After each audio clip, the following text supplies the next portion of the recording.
لبيك يا حسين لبيك يا حسين لبيك يا حسين لبيك يا حسين حسين حسين حسين حسين غريب حسين حسين شهيد شهيد حسين حسين لبيك يا حسين لبيك يا حسين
We had discussed the concept of guidance that Allah subhanahu wa ta'ala has provided to us. So we looked at the various forms of guidance that Allah subhanahu wa ta'ala has given to mankind.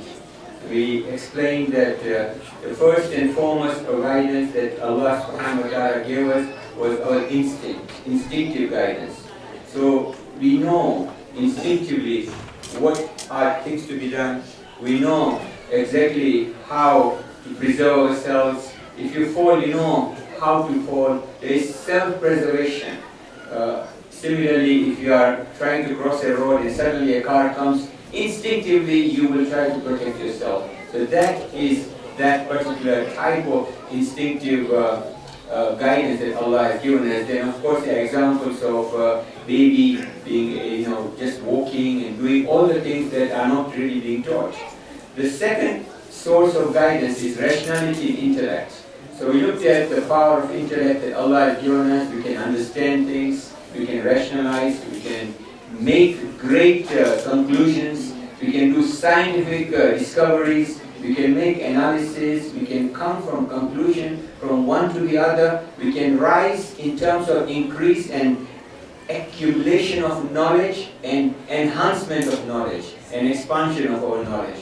So we do this from the point of view because Allah subhanahu wa ta'ala has given us this intellect, this aql, this ability to rationalize, and that is a source of guidance that Allah has given us, which all of us have. There is one other source of guidance that Allah subhanahu wa ta'ala has given. If a person is really seeking to achieve guidance from Allah, to achieve the ma'rifah, to achieve an answer to what he should be doing. If he tries, he uses his intellect as much as he can, but he's praying to Allah subhanahu wa ta'ala to guide him to do what should be the right thing he should do. Many times we have these kinds of issues in ourselves, and we ask Allah subhanahu wa ta'ala for guidance, that let us be the people who make the right decisions. At that particular time, Allah subhanahu wa ta'ala gives guidance through the illumination of the heart. We have been given this ability to recognize good and evil. فَأَلْهَمَهَا فُجُورَهَا وَتَقْوَاهَا. The soul knows what is good or what is bad. We can distinguish between good and evil. We can experience the presence of Allah subhanahu wa ta'ala through that illuminated knowledge, through our heart. We actually don't see Allah subhanahu wa ta'ala, but through the basira that Allah subhanahu wa ta'ala gives us through our hearts, we can actually achieve the presence, we can feel the presence of Allah subhanahu wa ta'ala. We can, when you are saying your prayers, you suddenly have this feeling that you are connected to Allah subhanahu wa ta'ala. So that is the kind of illumination of the heart that you get. And we know how exactly what is good, what is bad, how to become pious people. And of course we have this nafs al-lawama, which is a very important part of our nafs. Because nafs al-amara is all the time taking us away. It's rebellious. It rebels. Any rebellious thought that you come across in your mind or in your heart, anytime you think something which is rebellious, which is against authority, against God, against God's authority, that has come from nafs al-amara. And your nafs al-lawama is the one that tells you, no, you should conform to Allah's laws, you should comply, you should obey Allah. That is nafs al-lawama telling us how to be good. And then Allah subhanahu wa ta'ala has given us guidance through wahi, which is revelation. And this revelation is also very important because it is the book that we can read, we can understand, we can try to understand, and we can interpret, and we have been given the ability to read, interpret, and understand. So there's a lot of textual evidence that we have through the Holy Quran and the other books that were given before the Holy Quran that we can read, so that we can see what Allah subhanahu wa ta'ala has given in words, and you can try to understand. And then Allah subhanahu wa ta'ala has given us interpreters of the revelation, people who have been appointed by God to be prophets and imams, to lead lives amongst us and to show us exactly how to lead a life, how to conduct ourselves in the best possible manner, how do we implement the guidance of the Holy Quran that is indicated to us through the presence of our prophets and our imams or imams. So Allah subhanahu wa ta'ala has given us all this guidance. One of the key qualifications of prophets is that they receive guidance from God. They have been appointed by God, they receive guidance from God, and they are ma'soom. They are infallible, they don't commit sins. What is important to understand in terms of the sinlessness of prophets is that they are totally protected from error in receiving revelation. So when they receive revelation and they convey the revelation to the people, they are protected, they don't make mistakes. There is a total guarantee by Allah. When Allah appoints a prophet like Nabi Isa, there will be a total guarantee that he will not he will not make a mistake in conveying the guidance that he received from God. When Nabi Musa has been appointed as a prophet, he will not make a mistake in telling the people what the guidance of God is, because that is one of the qualifications of being a prophet. Being able to deliver, to understand the revelation without any mistakes, to receive it, to communicate it without any mistakes, and they are protected from sins. They are protected from sins. The isma is here, that they have the ability to commit sins, but they do not commit sins.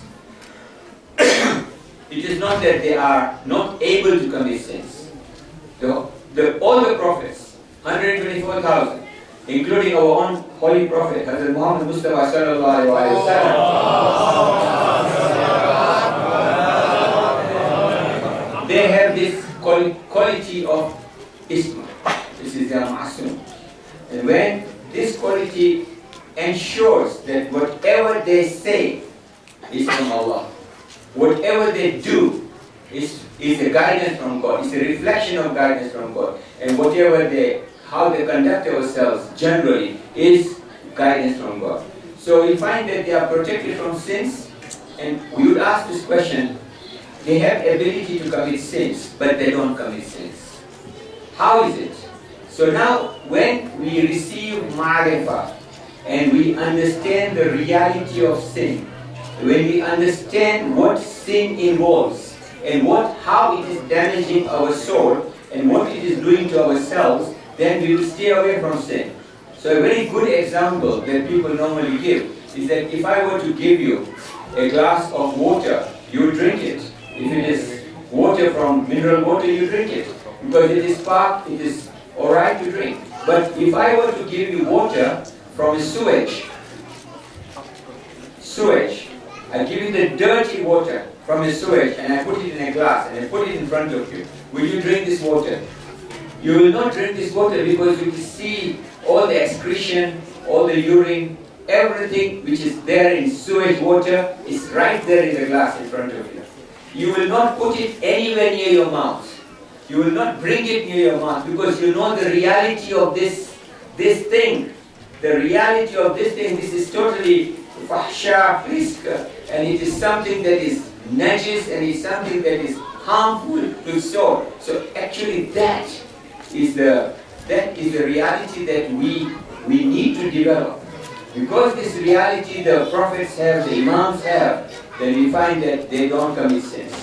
One of the questions that was asked to me by someone yesterday was that, when we recite this ayat al-Takhir, إنما يريد الله ليذهبنكم الرجس أهل البيت ويطهركم تطهيرا.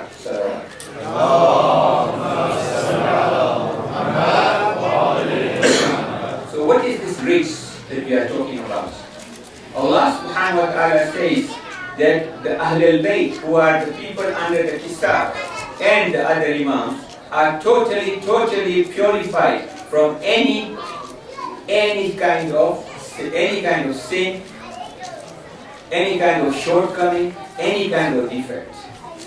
Anything that represents a shortcoming of them. Any quality that we can say is a defect. So this rijs is not only sin, but it is error. It is anything that makes the person subjected to some degree of shame or humiliation or something that you would say is not good. So that rijs, they are totally purified from that. And this is a guarantee that Allah subhanahu wa ta'ala has given us. And this guarantee is very important because when it comes to the doctrine of imamah, it is very important for us to understand that our imams are totally infallible. They are infallible, they have special knowledge, and they are most perfect beings. If you really think about the imamah and the wilayah, starting from the time when the Holy Prophet died, everything that happens can be seen as challenges being faced by this concept of imam. When you see what happened in Saqifa was an attack on imam. The concept of imamah that the Holy Prophet left behind, he said, إِنِّي تَارِكٌ فِيكُمْ الْفَقِيرَ كِتَابُ اللَّهِ إِدْرَكِ أَهْلَ بَيْتِ, and then in Badirakum he says, مَنْ كُنْتُ مَوْلَى فَهَذَا عَلِيٌّ مَوْلَى. So he had already appointed a successor, an imam who is to be the guide of the people, a successor of the Holy Prophet. So we now see that Saqifa happened.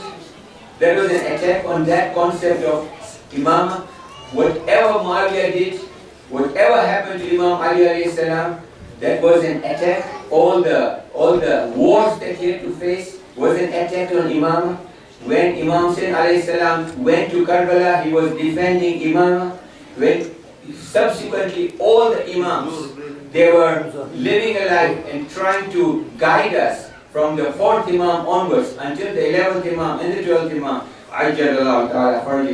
they are all were fighting, were all facing the challenge of imam, against imam, the challenge against imam. And this challenge against imam was coming from where? So it came from the concept of khilafah that was created. not God-given, not guided by God, but created by people. The people decided that, look, we will appoint someone and make him our head, our ruler. And when these people became the ruler, they slowly, they had no divine sanction, they had no divine connection, they were not connected to God, nor did they claim to be receiving any guidance from God directly. They were simply rulers, and both started off, and they called themselves Khalifa. They of course used the title of Khalifa in order to rule over people, and they also made some changes to the Sharia. The Sharia changes took place, interpretation of what is inheritance law in the case of Fatima Zahra alayhi salam, when the claim for father was being made, was clearly an interpretation, which was a change that was made. So there are many changes that were made throughout the three Caliphs period. And then of course Imam Ali alayhi salam was forced upon to become a Khalifa, and then when he was there as a Khalifa, he was challenged by several wars. He was challenged in Jamal, he was challenged in Harwan, and he was challenged in Siffin. So all these challenges were against the concept of Imam. And the Imamah concept is very important for us to understand, because there was quite a bit of confusion between rulership, Khilafat and Imam. What is an Imam? What is a Khalif? Our Imams are people who have got direct authority from Allah subhanahu wa ta'ala. So we find that the Holy Quran tells us, Bismillah ar-Rahman ar-Rahim, وَجَعَلْنَا مِنْهُمْ أَئِمَّةً يَهْدُونَ بِأَمْرِنَا لَمَّا صَبَرُوا وَكَانُوا بِآيَاتِنَا يُوقِنُونَ. So he said, the Holy Quran in Surah Sajda says that we made from among them leaders who guide by our command, and they are steadfast and they have firm faith in our signs. So Imamat is a very fundamental principle of Usul al-Din. Whoever does not believe in Imamah cannot be a Shia. He cannot be a Mu'min, a Shia Mu'min. Islam, his Iman will be incomplete without this belief in Imamah. So the Imamah is the belief that there are certain chosen people who have been appointed by Allah as the successors of the Holy Prophet. These are our 12 Imams, beginning with Imam Ali alayhi salam and ending with Imam Zamana, Ajjalallahu ta'ala Faraj al-Sharif.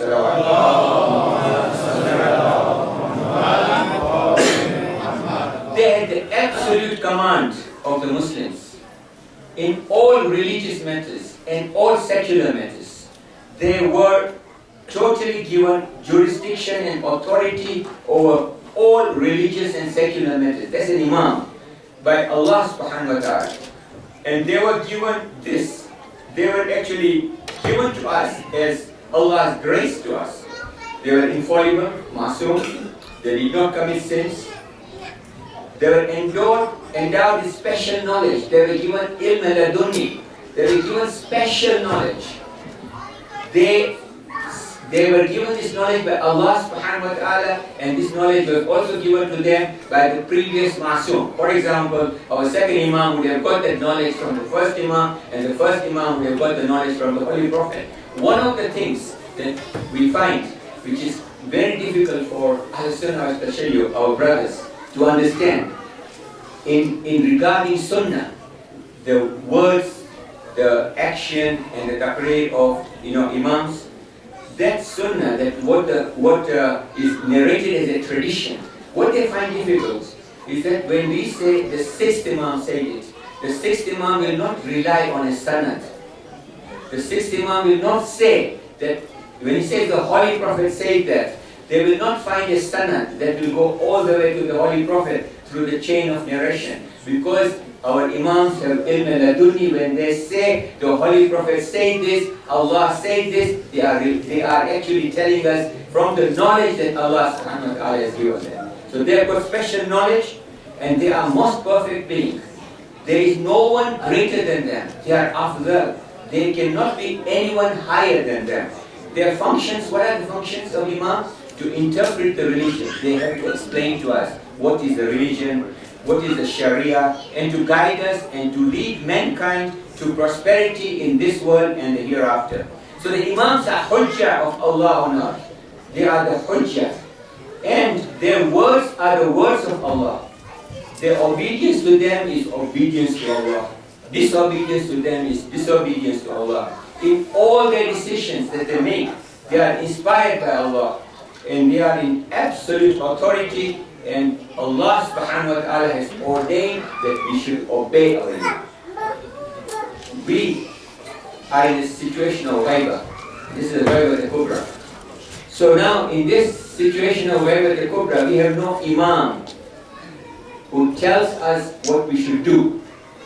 Like in the case of 11th Imam would have told people, do this. He would have communicated, even though he was in prison, he would have communicated a command. And that it is absolutely imperative that that command was obeyed by the Shias, the people who believed in the Imam. They had to obey them because they believed that this command is from Allah subhanahu wa ta'ala. Whatever they say is from Allah subhanahu wa ta'ala.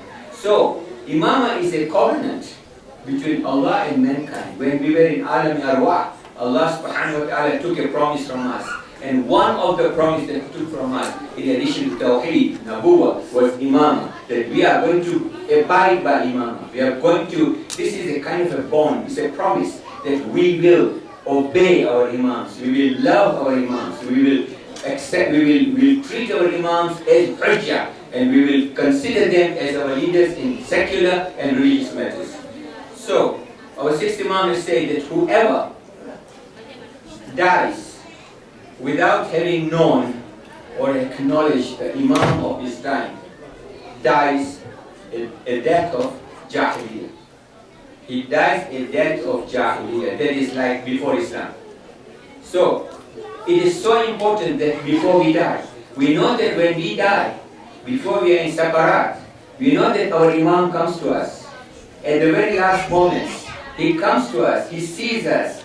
And you know, if we have developed a bond with the Imam, Imam will help us. He'll give us shafa in Sakaratul Maut. He will give us that relief. He will provide us. You know, he gives us, he welcomes us if we are the true lovers of Imam, true muhib of Imam. So there are two important principles for Imam that you should know about.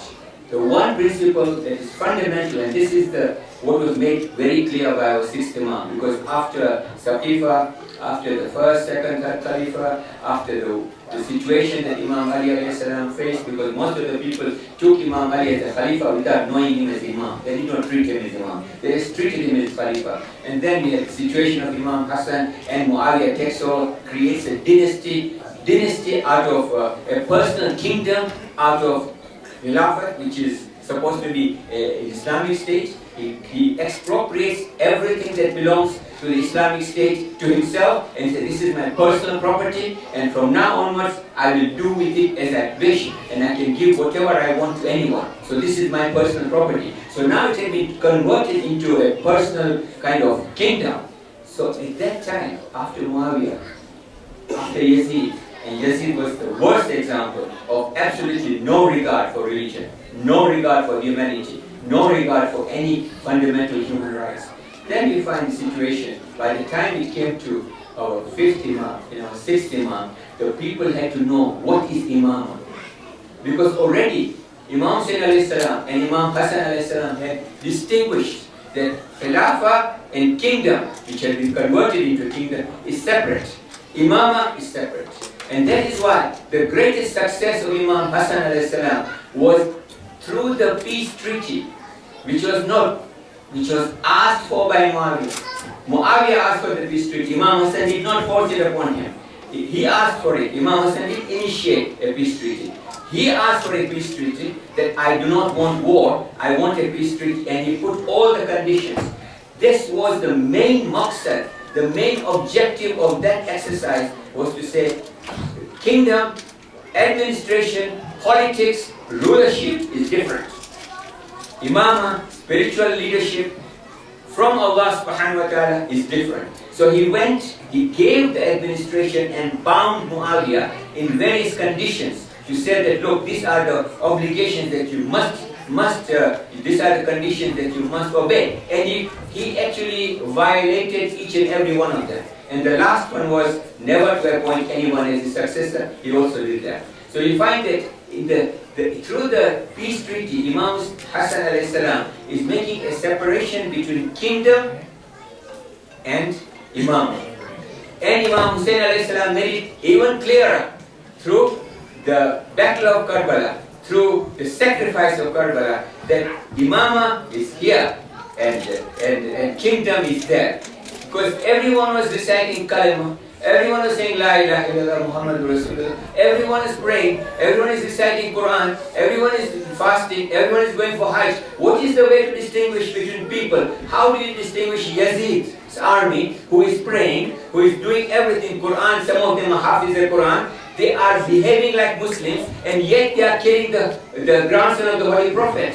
So how do you distinguish between the two? How do you distinguish between Muslims who are apparently in a third person? If someone is reading the history of Karbala, and I would encourage our youths and our people who are at university that you should do masters in the treasury of Karbala and you should do PhD in the treasury of Karbala, because this is a subject, there are so many books being written, but this is a subject which is just like a treasure, which is like something that we need to bring out. If you do a PhD on Karbala and do a thesis and you bring it to universities, that means your supervisor and your university staff, everyone come to know about Karbala. They discuss Karbala. We discuss Karbala in detail. We discuss the evidence. We discuss the narrations. We discuss the historical events. It is such a beautiful thing to be able to do that. In fact, we should do this because books are being written, but PhDs are not being done. We have to do PhD, we have to do masters on the tragedy of Karbala. The cause, why did it take place, where did it start, where does it end up? So now the point here is Imam Hussein alayhi salam made it very clear. Those Muslims are the slaves of kings. They are not Muslims except in name. The ones who are coming across and fighting the army of Imam Hussein alayhi salam are not Muslims except in name. And here are the true Muslims who believe in Imamah, and they are the ones who have faith in Allah subhanahu wa ta'ala and have faith in the Holy Prophet and are following the teachings and the guidance of the Holy Prophet. So Imamah is a very important thing. There are two principles that distinguishes Imamah. One is called the principle of Nas. Nas is designation. So an Imam will be designated by the previous Imam, and the previous Imam will be designated by the Holy Prophet, for example. And the Holy Prophet is designated himself, he's been appointed by Allah subhanahu wa ta'ala. So no room for anyone to say, I am appointing an Imam. There is no room here. This is the principle. It is a divine principle. You don't appoint an Imam. Imam is appointed by Allah. Just like all the prophets are appointed by Allah. So the Prophet, our Holy Prophet, was appointed by Allah. So Imams are appointed by Allah. So that designation is by Allah subhanahu wa ta'ala. And what actually happens is the previous Imam makes clear that Allah subhanahu wa ta'ala has designated. So for example, the fifth Imam would have made clear, Imam Muhammad Baqir alayhi salam would have made clear that Ja'far Sadiq alayhi salam is the Imam after it. And one of the things that was happening, which was creating a bit of a problem in the time of some Imams. For example, in the time of the 7th Imam, in the time of the 11th Imam, is people wanted to know who is the successor, who is the person, who is the Imam after. So they would ask the Imam, they would seek guidance from the Imam as to who is the person who is after him. And the second principle is principle of ilm. That this is the knowledge that Allah subhanahu wa ta'ala gives. And this knowledge is given by Allah, and that is the basis of their imamat. So their authority is based on divine designation and divine knowledge. Salawat.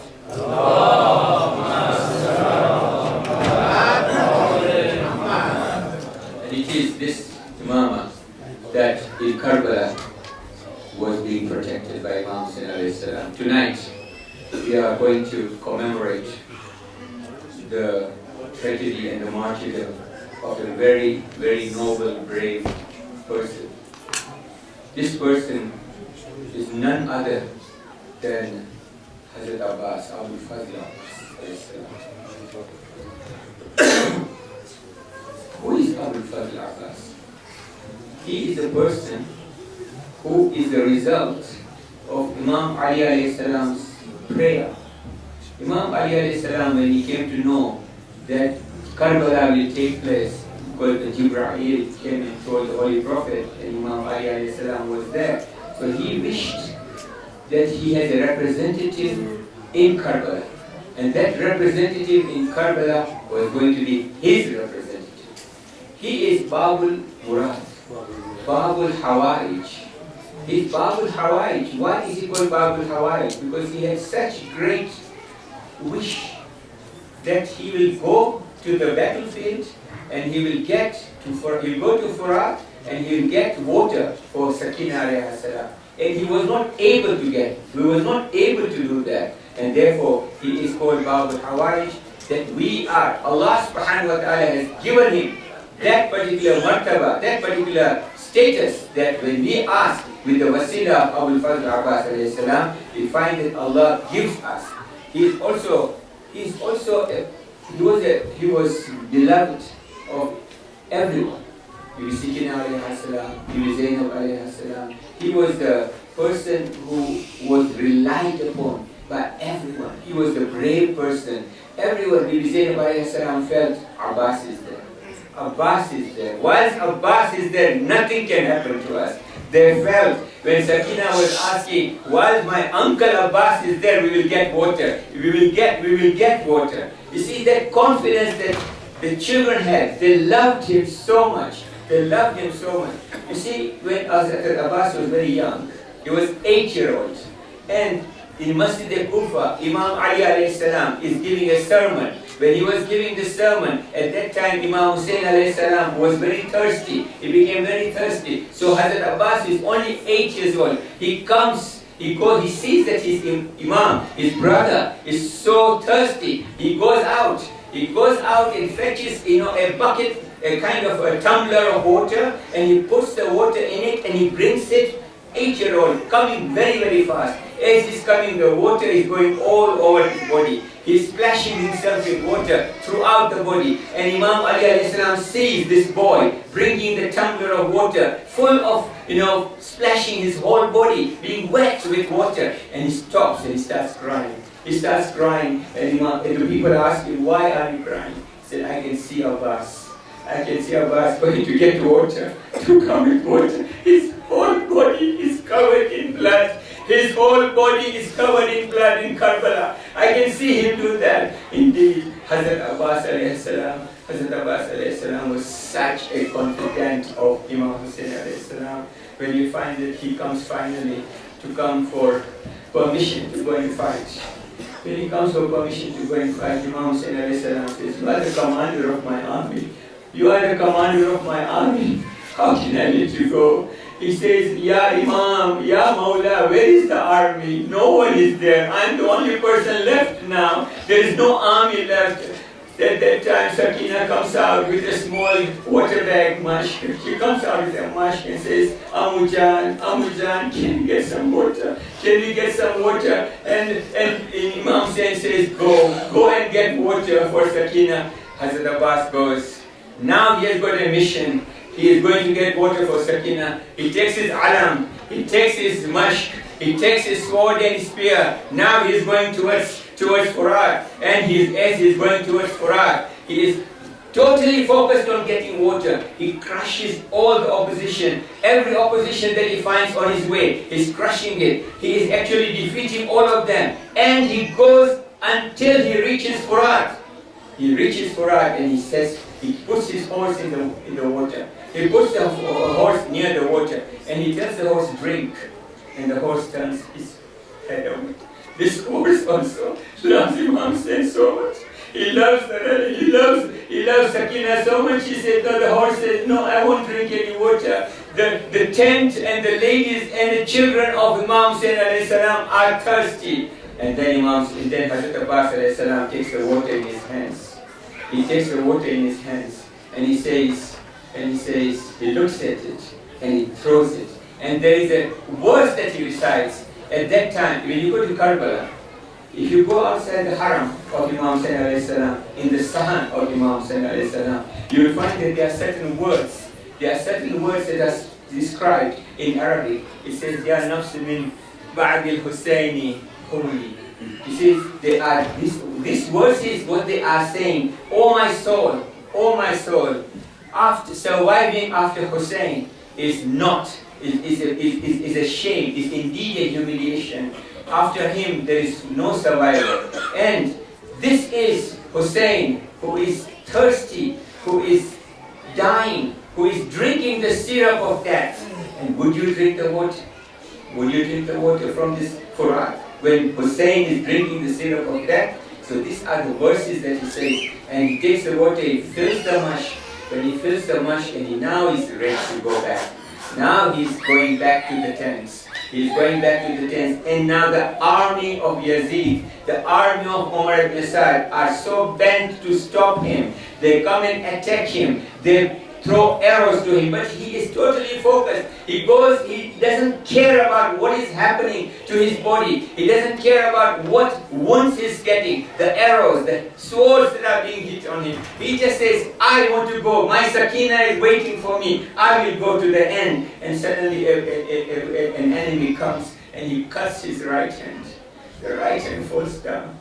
And as the right hand falls down, the alam is put on the left hand, the mashq is kept on the left hand. And Hazrat Abbas says, no way, I don't care if my right hand has been severed, I will still deliver the water to Sakina. I will still get to the tent of Imam Hussein. I will get there, come what may. And then another Shaqi comes at the back and he cuts his left hand as well. When he cuts his left hand, in Hazrat Abbas, what does he do? He takes the mashq with his teeth.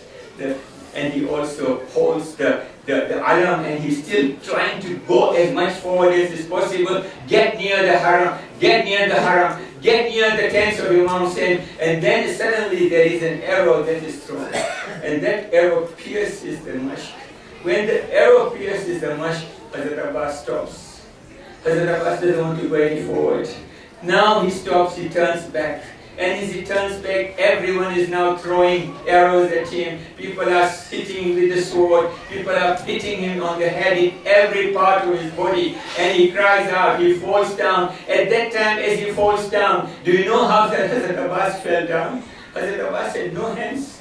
At that time when he falls down from the horse, Hazrat Abbas had no hands. He just fell in a manner that he fell with his head on the ground. And indeed, as he goes down, he cries out, Ya Mawla, Ya Aba Abdullah, come to me. I have only got a few minutes, I have only a few moments. Come to me, come and talk to me, come and see me. Imam Hussain alayhi salam goes towards him. His back is broken. Imam Hussain alayhi salam says, today indeed my back is broken. And he comes now to Hazrat Abbas. He finds him with one arrow in the left hand, in the left eye. And the right eye is full of blood, and he has got his hands are severed, and his body is full of blood. He comes down and takes Hazrat Abbas's head and puts it on his laps. When he puts Hazrat Abbas's head on his laps, Hazrat Abbas alayhi salam, even as he was in the last moment, says, Ya Mawla, don't put me in your laps, don't put me in your laps. What is going to happen to you when you have your shahada? When you die, you will have no one to put you in the laps. So he says, then Hazrat Abbas alayhi salam, talking to Mawla, Imam Hussain alayhi salam says, what shall I do for you? He said, I have got two wishes this now.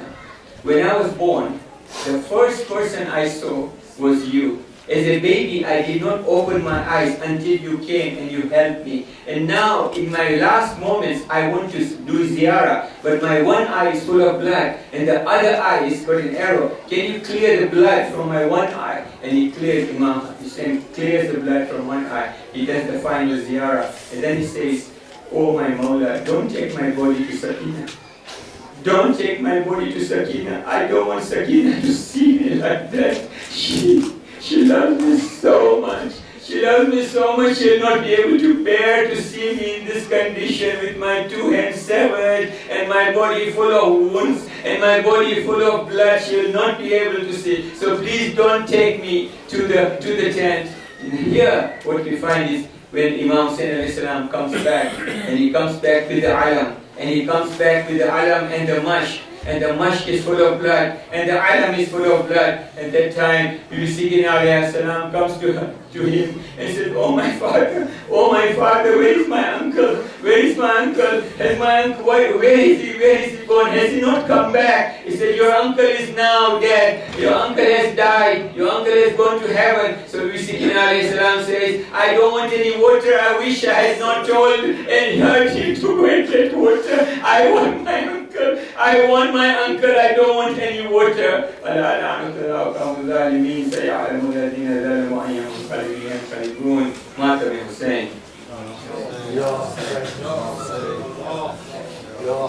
Yeah.